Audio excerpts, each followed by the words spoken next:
I always like to speak in the end because I have the minimum of knowledge. Couple of things. One of my favorite ads, I saw it 10 years ago, I think, or 15 years ago, was a British Airways ad where there was a class photograph being taken of children.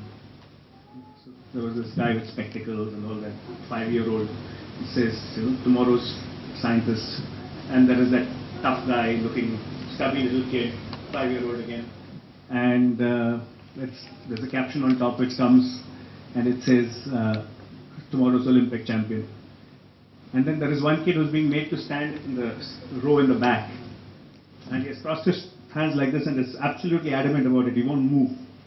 It says, tomorrow's CEO. And then there's a little girl who's sitting in the front who gets up and says, and it says, the British Airways air hostess. To a lot of ladies, I think you'll empathize with this more because I suspect very often you're abdicating the right to look at money and make financial decisions, not out of lack of knowledge, but more because you want to pander to the ego of the male in your life. So question that. The second aspect is that almost in any social gathering today, I come across at least 70% of the audience who can hold a very, very intelligent conversation about dieting, about exercise, breathing, yoga, Pilates, etc., right? And really speaking, it doesn't need that much knowledge to remain fit.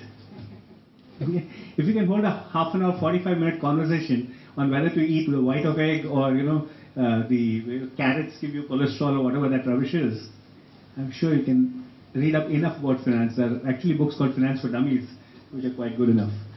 So two things. A, as women don't abdicate the right to manage money. And B, it's as simple as dieting really. Thank you for all your viewpoints. I also do not agree to the viewpoint that women don't quite understand money management. You ask any man, he will say his real finance minister is his wife or spouse, whatever it is. We all acknowledge that money management is very important. Now, if I have to look at managing money, what are the key things that I should know about money? This, most of us again know it.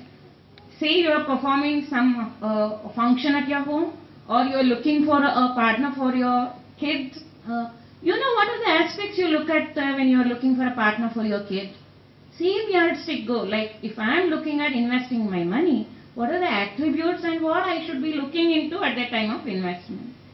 Again, we should not confuse money management only with managing surplus. It is also in troubled times.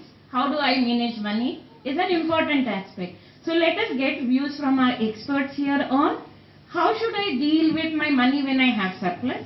How should I deal with my money when I am in deficit or I am running a problem?